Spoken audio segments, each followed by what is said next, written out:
Magandang umaga po sa lahat. Si Ma'am Maria ug si Ma'am Tis. Magandang umaga po ug si Ma'am Aya ug si Ma'am si Sir Unyot. Si Ma'am Canada, si Ma'am Wing, si Ma'am Rose. Inday Canada na maayong buntag sad sa tanan. Kay karon diri ko pud sa Wang Balay. Naghukad na ko pud sa kanon. Kay si Kuan Juanita mao gyud nay amo ang kakaon na bugas kay nagbaligya gyud si Chris sa iyang mais. Palit na pud si Chris og bugas. Kay nagsanggi man pud sa iyang mais. Mao gyud akong gidayeg pud sa akong umaga na abi na ko gyud nawa nay amo ang kakaon. Maayo gyud kay karon na sayo pud akong bana naglungag sa kanon kay karon adlaw pud sa Lunes. Kauna pud akong anak na amo ang mahal pud ni Ma'am Maria ug si Ma'am Tis ug tanang pa pud nagmahal pud kini nila. Labi si Pugong Biyahero na nagmahal pud kini nita. Kay para nagsayumi nagpamahaw kay karon adlaw sa Lunes hantod sa Biyernes na pag-eskwela ni Nita. Pasalamat ko gyud sa Ginoo akong anak na dili gyud mo absin mo sayo gyud mo ligo kada buntag sayo gyud di ko pa mo bangon dito na pud sininitas tubig ug siri nagligo pud og si Kayla kay ako gyud nakakuan si Kayla kay nasakit pud si Kayla. Tulo na kaadlaw gyud naka-eskwela sa unang semana. Nagkaroon ako ang ipaagwanta pud pa hatod pud si Kayla sa eskwelahan kay kining bata mukaon karon. Amo ang syudan kanang pansit sagol gyud sa manok chicken. Mao gyud na gusto ko gyud kininita ang siri na di ko gyud gusto ang absin. Pasalamat ko gyud kay Ma'am Maria. Salamat gyud Ma'am Maria sa kabutan butang ka gyud Ma'am Maria kay abin kay butang ka gyud kung kay sininita kay amo ang gipasik up dito sa kuan sa DNC una pang bulan ang naghakos na gyud ang doktor ni Ninita sa ako naghilak gyud ang doktor ni Ninita. Wa man nakauban pud si Ma'am Aya sila lang pud nakapuli. Sila na ingon ang doktor ayaw gyud lagmiti sa istorya si Ninita kay ang iyang pangisip murag kanang wa gyud nag wala pud ang iyang pangisip ayaw gyud ipasagrik unsay ka kinaiya pud nila kun kanang mag-cellphone ayaw lang madlunga ang doktor para imurang bantayan kung naay buhaton ayaw gyud nga kusi apod si Ninita ayaw istorya sa lagmit na istorya. Kanang istorya gyud na pinahumok yun pud ang doktor ni Ninita. Pero ang doktor ni Ninita kanang gamayon pud na babae na buntis mao gyud na naluoy gyud kay Ninita. Ingon ko ma'am mao gyud na katingala ko gyud ma'am magpangutan ako o magsulti ko pud sa doktor ni Ninita. Ingon ko ma'am matingala ko gyud kay Ninita sige ra balik-balik mo eskwela kay usahay gyud na kanang dili gyud na sabutan iyang basahon gawas kanang magsulat bright gyud si Ninita magsulat pero makabasa na ma'am pero kanang muna gyud makabasa pud siya kay tungod sa pangisip pud nila. Gusto ko gyud Ma'am Maria gusto ko gyud ipadayon pud Ma'am Maria kanang imong kuan si Ninita kanang pa-bright na parang painumon sa tambal kay na ingon pud ang doktor maayo pud kung imong pud ipalitan kung naay imong mahimo paliti pud si Ninita sa pa-bright o para ang iyang utok basig mausap pud ang iyang utok normal pud iyang utok.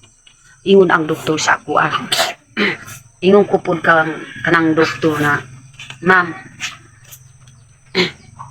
kana lang problema ma'am kanang amo ang kwarta nawa may pud amo ang ipapalit pud sa kanang kuan tambal na para pang-bright.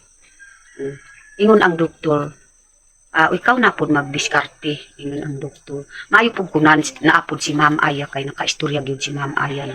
Last pud nakaadtong wa man pud nakauban. Kay bisingan pud si Ma'am adtong sa PNC hospital. Ingon ang doktor, maayo man kay naa may mag-alala si imuha si Ma'am Aya. Asa na pud si Ma'am Aya? Ingon ang doktor ni Ninita. Ingon ko, nagpulit pud ang isa. Sa may ngalan ang isa, wa ko gyud nakaila. Ingon pud ang doktor ni Ninita. Ingon ko si Kuan, si Sila ang ngalan. Nayayat. Ingon pud ang doktor. Wa man gyud tawagan didto mis ospital kay ako ra gyud ditawag kay kita man pud sa kanang una pud nag-atong pud kay Ma'am Aya. Na nakaingon ko gyud kay Ma'am Sila na Ma'am, magtawag na ang doktor. Alalay na po si Ma'am Sila. Wa man po nakaila po si Ma'am Sila sa kanang doktor po dininita. Ako ra po nakaila. Yung kumam, kana man yun ang nanawag po sa ato kanang doktor dininita. Ingon man po si Ma'am Sila, asa dapit nanay. Yung kanang gamay yung gyud na mubo na buntis. Maog yun ang kuan dininita, doktor. Maog yun, nagtindog na po si Ma'am Sila kanang asawa po ni Sil Unil. Nag-alalay po sa amo pero siya po kay na may gipambutang po sa iresita po ni Ninita kanang mawala-wala po ang pangisip po nila. Gusto ko gyud mantis kay si Ninita bisag mawala-wala ang pangisip pero interest po ng eskwela mao gyud na ano po sa imo ma'am sa maayong buntag po man kanang gusto ko gyud kanang mapalitan gyud si Ninita sa para sa kanang pang-bright o para iyang kuan pangisip na mausab po normal po ang iyang pangisip kay kana po ni istorya po sa doktor sa ako ingon siya naman po si Ma'am Aya o paalalay po kay Ma'am Aya kay murag na ay kuan kay wa man ko po Ma'am Maria nag ingon nga aka po nagtabang kay basig ingon po siya pagbayad po sa dako kay naman po nag-consul po kininita wa ko po nag-istorya kay ako ra po nagkuhan si Ma'am Aya. Tanawag yun na wa ko gyud nag-istorya. Wa mi nakabayad. Wa gyud bayad kay didto mis taas. Ingon ko ma'am ako gyud wa pud akong kaabagan na tawo. Wa ko gyud ma'am naka-eskwela bisag kinder. Ingon ko pud sa kanang doktor ni Ninita.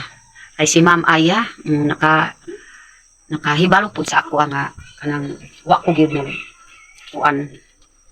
Wa ko gyud nag-eskwela. Tanan-tanan pud na ako ang mga tribo nga wa gyud nakahibalo na kanang wa ko gyud naka-eskwela ma'am. Dako pud akong pagdaig ikaw po Ma'am Maria kay nakakita ka gyud sa kanang titulasyon ni Ninita ma'am pero ubang pag gyud nag-impulso ambot lang kaha giwala na pud si Ninita sa iyang palad. Ikaw gyud Ma'am Maria anak ka gyud sa Ginoo kay ngano man si Ninita dako pud akong pasalamat bisag kanang naglayas na gyud si Ninita ikaw pag gyud Ma'am Maria nag-ingon po sa Ma'am Aya na nakaalalay po si Pugong Biyahero. Ingon ka gyud ma'am na ay ina po si nanay kay ina po si pa-estimate si Biyahero para makaalalay sa inyong pamalitan po dito sa Cagayan de Oro kay siya man po naka tuman agi-agi po si Pugong Biyahero sa Cagayan de Oro. Mawag ako po akong pagdaig ng Maria sa inyo ha, kay anak kagid sa Ginoo, kay maluwi kami sa atatray. Nabigid sa ako ma'am na ang iyong kugid kay Ma'am Aya og sisil unyo, bisang panay akong sayop, ayaw gid kong kuma. Ayaw gumiti kung naay akong sayop. Kay ako gyud ang naay grado gani masayop man ang naay grado. Ako pag yun na di ko gyud masayop na kanang way grado. Naigrado gani matuduan pa gyud sa iyang mga silingan ako gyud Ma'am Aya o Sisil Unyo kung naay akong sayo ayaw lang ipangistorya dito silingan na ayaw mo tuo kung naay mga istorya silingan kung dirigikan sa ako ayaw mo tuo kay abin kanang mga tao kay nasig dito ko gani gikan sa asalkadan ug mangod nambiron akong gikuan mangod Napit ko din namatay ko dito sa mga. Hindi man po ako ang istorya po kay tinuod man. Naluwi yun si Biyahiro sa ako Di pasakay na ko ni kuha na ko ni Biyahiro dito sa Mango. Kay dito diri na ko balay po diri sa Buhatig balay diya sa 24. Pero naaman po akong guyuan po diri sa Lukadang ng Tinipon. Abot mi dito sa Lukadang. Kay ako ang gamit kay nang sakay na ni Biyahiro ako ang gamit. Siya imbis na kanang na ako anak kagyud kay nanay po dinong ipabuldos po na ako ang ipabako ba kanang ako ang ipatukuran na ko Biyahiro dito sa Mango. Nganuman ako ang ibayaran. Manok lang po ako ibayad kaya may kwarta. Ako ginusunoy naman. Ako ang ibayad po sa ako ang ipabako po na patukuran ni Biyahiro sa balay na pangpanahon. Nagyod kay daghan man ang tao na masuko. Kay masina po sa ako ang maayo na kayo ko nanuman na kada adlaw makahilak ko dito sa Mango. Sige ang mga tao suko sa ako kay ako ra gyud na tabangan. Naugyod na kanang ginuhat ni Biyahiro ni si Sildi. Ayaw pangitaan na ka sa ang imong ipuyuan kay maluwi ko sa imo ang anuman ang tao. Isang mga sundang lang kita ko din. Kapit ko din bas maayo kay may ako na makabantay. Na diri na ko po sa Lukadang. Arang-arang na po ako pagpulo sa Lukadang. Makalungog ko sa mga baba sa mga tao diya lang sa mahubog. Kung dili mahubog, tarong ang ikuan po sa ako maugod na kanang ako ang mga balaka nakaroon ay makalungog ko mga istorya sumog sa Lukadang na akong balay na igulang pansin bag sa mga hubog unsay akong nabuhat na anak ko dito sa Gibilid kiubang ko sa akong umangkin si Manilo kailinan siya yan kita sa magpulo din sa ako ang bawi na akong dito. Gibawi po sa ako ang umangkin. Nabihatagan ko sa kaita. Mauparo ko. Taanay akong umangkin dito sa Gibilid. Kay dihatag na rin sa akong umangkin. Kaya nalungkot sa ako. Antod. Di balayan ako po. Namay po balay na daan ko sa mga panahon sa akbang. Nakakinan sa iyo sa kaya na. Maugyod na. Kaya alam ko pa kung ako dito kinabang. Ano man si Biyahiro. Ngayon si Biyahiro, pagka ito si nanay siya pakuyuan sa karabiyod si Benita. Naka-rastal ko sa siyang kuyuan sa pag-iskin. Lako po akong pasalamat. Kung gikan sa kuan kana nasikap ko po diri sa Pilipinas. Dito sa lain-lain na lugar. Nasikap ko kay itong Biyahiro. Hantog karon si Silun nakabunit sa ako kasi si Silun. Grabe, kakabutan ni Silun si Mama ay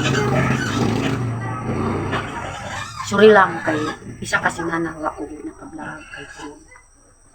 Sabi namin na ano yung mga try ko diri sa amo ka ng tungod sa mga yaw. Karon kay malinaw na po diri sa amo na nga po na po akong pansin. Di na po mamalakas akong mga anak ng mga artos nila. Ay di man po kalikayan ang mga bata ng artos nila kay anong dito man din patuwas lang po mamaligya, gulay para makabaligya gulay makapalit o bugas mga musaka. Naugyod na pasalamat ko din sa aking pagkaroon. Labi si Ma'am, bigunitan ko ni Silvio, si Ma'am Tis, ako po akong pasalamat sa magandang umaga po Ma'am Tis. Ako po akong pasalamat sa inyo. Kay nanay po akong ginapuyuan na balay sa 26. Ikaw po Ma'am Tis, ako po akong pasalamat sa inyo po Ma'am Tis. Kaya nga naman, kung kagiyod na yung isa ako, suri lang yun Ma'am Tis, kanang nakabalik po si Pugong Biyahiro tungod na kalimita na nakalayas nandito sa ako kanang sige ko hilak na maugyod na kana ako magubad sa ako dito sa Cagayan dito si Pugong Biyahiro tinawagay man di po ang isa ko dito Pugong Biyahiro na hinita na wala na po dito dili ma kuan kay diri na po naka kuan sa ako ang una-una. Aron pasalamat ko pinita kay tarong-tarong na kung karon sinini. Mao gyud Ma'am Kish na takot na akong pasalamat kay nakapundal na akong balay na sige ko gyud malipay Ma'am Kish sa pagkahuman Ma'am Kish na natukuran ko sa balay. Kahuman Ma'am Kish kanang ipalitan na inihatag ang kwarta king silulyo para makapalit og baka na giihaw diri sa akong tukahan. Reflection na baboy. Maupod ako ang pasalamatan gyud Ma'am Kish. Ang kagyud Ma'am Kish, dili gyud basta-basta kay ikaw gyud. Di na gyud Ma'am Kish mabalanse. Di na ko gyud mabalanse ang hatag na kwarta. Di na ko gyud mabalanse. Ay dako gyud ang imong gastusa. Ako Ma'am Kish. Salamat gyud sa Ginoo Ma'am Kish na naluot ako sa ako. Hantod karon Ma'am Kish na bisag kuan bilang kusbalay kung malimot ko po sa imo sa Ma'am Kish kung matulog. Kung di ko gid matulog. Dili gyud mawala ko akong tunaw na sa imo sa Ma'am Kish. At ikaw ko nakatabang sa ako.